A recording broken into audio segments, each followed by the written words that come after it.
पहले हमने इसमें बांस लगाए हुए हैं, फिर वो बांधे हुए हैं, फिर खर डाली हुई है, ऊपर से ये मिट्टी लगाई हुई है, फिर पेंट वगैरह किया हुआ है। नदी तो आनी है और यहाँ से जाएंगे फिर। और अगर नदी नहीं भी आती है, हमारा सीजन ठीक ठाक टॉप में रहता है, फिर भी हम चले जाते हैं गाँव अपनी। 2 सीजन से लॉस है, पिछला सीजन भी लॉस में और ये सीजन भी। 1 एकड़ का मतलब 1 साल का हमें किराया देना पड़ता है 22 से 20 हज़ार। सोलर पैनल लगे हुए हैं और बैटरी वगैरह, इन्वर्टर वगैरह, तो उससे बिजली आ जाती है। जी हाँ। टमाटर में बिल्कुल भी रेट नहीं मिला। अगर किलो के हिसाब में बात करें तो 2 रुपये किलो, 3 रुपये किलो। 1 किलो को कम से कम घटा है 5-5, 6-6 लाख रुपए। 5-5, 6-6 कैसे होगी भरपाई? अब क्या करा जाए, देखते हैं अब अगले साल कैसे क्या होता क्या नहीं होता। नमस्कार, गांव जंक्शन पर मैं स्नेहलता शुक्ला। और जब आप गोरखपुर में झंगहा का रास्ता पकड़ते हुए चन्ना घाट की तरफ आएंगे तो आपको सड़क के किनारे ढेर सारी सब्जियों के बड़े बड़े हाथे दिखाई देंगे जहां सब्जियां लगी रहेंगी। अगर इस मौसम में आएंगे तो आपको करेला या लौकी या फिर कद्दू ये देखने को मिलेगा। लेकिन उन खेत के पीछे ना ये बड़े प्यारे प्यारे से घर दिखाई देंगे। ये घर परमानेंट नहीं है, टेम्पररी है। ये जानने के लिए मैं आई और मुझे हारून भैया मिले और पता ये चला कि बरेली का ये परिवार है, 4-5 लोग हैं जो मुखिया हैं और उनसे ये पूरा जुड़ा हुआ परिवार यहाँ पर लीज पर ज़मीन लेता है और खेती करता है। खास बात ये है, लीज पर खेती कोई नई चीज़ नहीं है, लेकिन बगल में राप्ती नदी बहती है, यानी हर साल ये क्षेत्र कुछ महीनों के बाद पानी में डूब जाएगा। यानी हर साल नया घर बनाने और उसे सजाने की चुनौती हारून भैया और उनके परिवार के पास होती है। लेकिन ये इतना खूबसूरत सा घर पता है बनाया इसलिए जाता है कि ये बाढ़ में बह जाएगा, लेकिन अपनी बस्ती बसा करके, अपनी मस्ती में सब्जी उगा करके उसकी कमाई अगर अच्छी हो गई तब तो बरेली जाके अपने पुश्तैनी गांव में रहते हैं, नहीं तो यहीं पर बांध के पास किराए के घर में रह के फिर से सब्जी उगाने, अपना घर बनाने और अपनी गृहस्थी को स्क्रैच से, ज़ीरो से फिर से खड़ा करते हैं। ये जो आप मेरे पीछे घर देख रहे हैं, यही इस घर की कहानी नहीं है।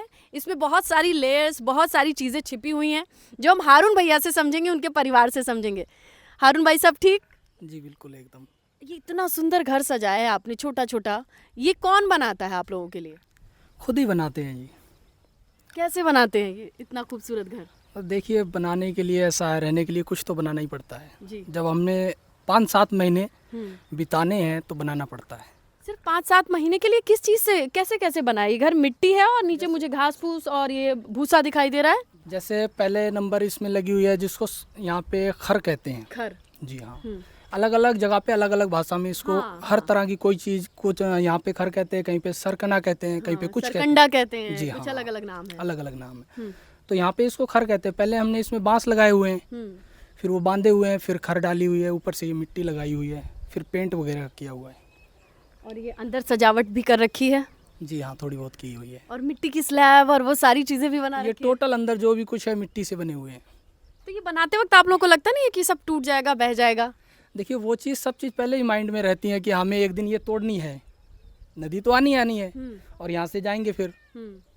और अगर नदी नहीं भी आती है, हमारा सीजन ठीक ठाक टॉप में रहता है, फिर भी हम चले जाते हैं गाँव अपनी, बरेली। जी हाँ। और अगर सीजन लॉस में रहता अच्छा, है, जब आप लोग जाते हैं तो अपने हाथ से ये तोड़ के जाते हैं? जी हाँ, ये सामान जो है वो तो निकालना ही पड़ेगा अपना, जो लगा हुआ है। अगले साल फिर इसे यूज़ करना है इसी तो को। ये सारा सामान आप लोग कहाँ रखते हैं? ये जैसे मतलब किराए पे घर वगैरह, कमरा, मकान, दुकान, कोई चीज़ मिल जाती है और लेके उसमें रेंट पे रख देते हैं। तो यानी बरेली जाना मतलब अच्छी फसल का उगना, मुनाफा और अच्छी बात है। जी हाँ। लेकिन बरेली गए थे, पिछले साल गए थे? कब गए थे? नहीं, 2 सीजन से नहीं जा रहे मैम। यानी 2 सीजन अच्छे नहीं बीते। 2 सीजन से लॉस है। पिछला सीजन भी लॉस में और ये सीजन भी। तो आपका ये 5 परिवार कितने आगे ऊंचा गांव लगता है? मैं बता दूं दर्शकों को, ऊंच गांव बोलते हैं। ऊंच गांव के लोग ही आपको जमीन दिए हैं लीज पर। कितनी जमीन ली होगी? आप इस, जितना ये घर दिख रहा है ना, बस इतने लोग ही इस तरफ खेती करते हैं सब्जियों की। जी हाँ। खास बात ये है ना, सब्जियां आप ही लोग उगा रहे हैं, जी हाँ। वो भी बड़े पैमाने पे। लमसम तकरीबन 25 से 26 एकड़ ज़मीन ली हुई है ये। हम 3 परिवारों के पास जो है 25-26 एकड़ ज़मीन है। और 3 परिवारों ने ही इसे संभाल रखा है। जी हाँ। और सब इसमें लेबर वेबर वो सब कुछ आप लोग मिलके करते हैं या बाहर से भी लेते हैं? नहीं, ऐसा है ना, देखो जैसे 3 परिवार हैं, तीनों में अलग अलग ज़मीन है, ठीक है, उसमें बटी हुई है। किसी पे 6 एकड़ है, किसी पे 8 एकड़ है, किसी पे 10 एकड़ है, ऐसे करके। आप पे कितनी एकड़ है? जी मेरे पास लमसम 7 साढ़े 7। 7.5 एकड़ जी है। हाँ। उसमें से जैसे मतलब जितना काम रहता है उसमें लेबर लगाई जाती है। वो अपने ऊपर डिपेंड करता है कितना काम कितने में रिकवरिंग हो जाएगा, 4 लेबर में, 5 में, 6 में, 7 में, उस हिसाब से लेबर लगती है अपनी। लगती है। जी हाँ। तो 1 एकड़ से अगर पट्टे की बात करें तो कितना किराया देते होंगे आप लोग? 1 एकड़ का मतलब 1 साल का हमें किराया देना पड़ता है 22 से 20 हज़ार। और ज़मीन के हिसाब से है ना, मतलब कोई थोड़ी ऊंची ज़मीन रहती है उसका थोड़ा कम होता है, और जो एक लेवल बढ़िया अच्छी ज़मीन है तो उसका 20-22 हज़ार का। आपके भाई हैं? आपके भाई हैं, सगे भाई हैं आप लोग? नहीं, ये भाई का साला है। रिश्तेदारी में है। जी हाँ। तो आप लोग सब लोग मिलके रहते हैं यहाँ पे? हाँ, सब मिलके रहते हैं। ये मतलब गांव तो होता है ढेर सारे लोगों का, आपके कितने घर दिखाई दे रहे हैं? 1 2 3 घर का गांव? हाँ, 3 घर का गाँव, सब्जी लगाते हैं ना जी। ये 3 घर का गांव जो कि बदल भी जाता है, हर साल नया हो जाता है। हर साल बनाते हैं दोबारा, पानी आ जाता है ना यहाँ पर। पानी आ जाता है। हाँ, नदी का पानी आता है। आपका नाम क्या है? हमारा नाम है हैदर। हाँ, ये है हैदर भैया का परिवार और हाकिम भैया का परिवार, हारून भैया का परिवार। तो आप लोगों में कितने लोग होंगे इस पूरे 3 घर में? 3 घर में ऐसे ही होंगे अंदाज में, कुछ कम 10-11 लोग हैं। 10-11 लोग ही हैं बस? जी हाँ। ये रात में एकदम खुली खुली हवा के बीच में ऐसे डर नहीं लगता है कि बारिश आई, पानी नहीं टपकता नहीं, इसमें? अंदर नहीं पानी टपकता है। तो पानी लगा रखी है अंदर। ये अपने हाथ से बनाया घर इसलिए? हाथ से बनाया है। इसलिए पूरा भरोसा है इस पे? पूरा भरोसा है। हाँ, हाँ, मजबूती से बनाते हैं ना। मजबूती अब से। बच्चे ये छोटे हैं, बच्चे छोटे हैं, बच्चे छोटे छोटे तो बनाना पड़ता सही करके। सही तरीके से। अपने लिए बनाना रहता तो नहीं मजबूत बनाते क्या? फिर तो कोई बात नहीं, जब बड़े हैं तो लोग अपने करने हट के लिए बचा। तो हर कोई यही करता है कि अच्छा होना चाहिए। और बिजली की व्यवस्था कहाँ से करते हैं? बिजली की नहीं है, सोलर लगा रखे हैं। सोलर लगा रखे हैं? सोलर पैनल लगे हुए हैं और बैटरी वगैरह, इन्वर्टर वगैरह। तो उससे बिजली आ जाती है? जी हाँ। कभी ऐसा हुआ है कि बिजली ना हो तो फिर काम कैसे चलता है? फिर अंधेरा रहता है, ये मजबूरी है, फिर मोमबत्ती मंगा लेते हैं। मंगा लेते हैं, मजबूरी- रात बीत जाती है फिर रोशनी। रोशनी हो जाती है, क्या करें, मजबूरी नाम शुक्रिया होता है। तो किस सीजन तक आप लोगों का ये काम यहाँ से समेट जाता है जब बारिश आने वाली?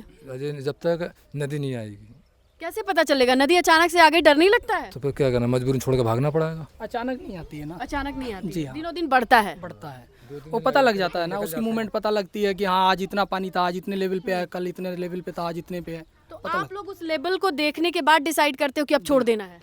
अगर मान लो पानी यहाँ तक आना शुरू हो जाता है, पीछे से या इधर से या ऊपर चढ़ना शुरू हो जाता है नदी में, फिर हम निकलने लगते हैं। तब तो ये आपका परिवार कब से बरेली से यहाँ आके सब्जियों का उत्पादन कर रहा है, खेती कर रहा है? जैसे वहाँ पर ज़मीन थोड़ी कम मिलती है और सब लोग वहाँ करने वाले हैं, यहाँ पर थोड़ा कम है जैसे, तो अब यहाँ भी होगा लॉस। हो गया, 2 बहुत- साल से लॉस हो गया। लॉस, हाँ, बहुत घाटा हो गया। अगर किस वजह से लॉस हुआ वैसे? मद्दा हो गया जाता है, ये भाव कम गिर गए? भाव भाव गिर गए। रेट की बहुत वजह से, बहुत गिर गया रेट। जो अगर मतलब रेट सही रहता है ना तो फिर उसमें सही हो जाता है। अब देखो कर रही 4 रुपये नहीं ले रहा कोई। करेली 4 रुपए। अब बताओ ना, जो तोड़ रहे हैं, जिससे काम करवा रहे हैं, उनके भी नहीं निकल रहे हैं, तो उसी के हमारे खेत में पकने दे रहे हैं। तो भाव नहीं मिल रहा, ये सबसे बड़ी परेशानी है मौसम की मार के साथ। बहुत लंबा घाटा हो गया। टमाटर ने भी नुकसान दिया होगा इस सब बार? चीज़, हाँ, टमाटर समझो कोई पैसे नहीं बेचा है। टमाटर का जिस समय सीजन था अपने पास, और टमाटर का ज़्यादा लंबा सीजन नहीं होता है, कम ही होता है। उस समय क्या था, अपने को टमाटर में बिल्कुल भी रेट नहीं मिला। अगर किलो के हिसाब में बात करें तो 2 रुपये किलो, 3 रुपये किलो का ये कोई भाव नहीं होता। इसमें क्या है कि लेबर की तोड़ाई भी नहीं आती है, फिर उसे जो पैकिंग करते हैं, भाड़ा लगाते हैं मंडी को। लेके जाना मंडी, यहाँ की सबसे नजदीकी वाली कौन सी?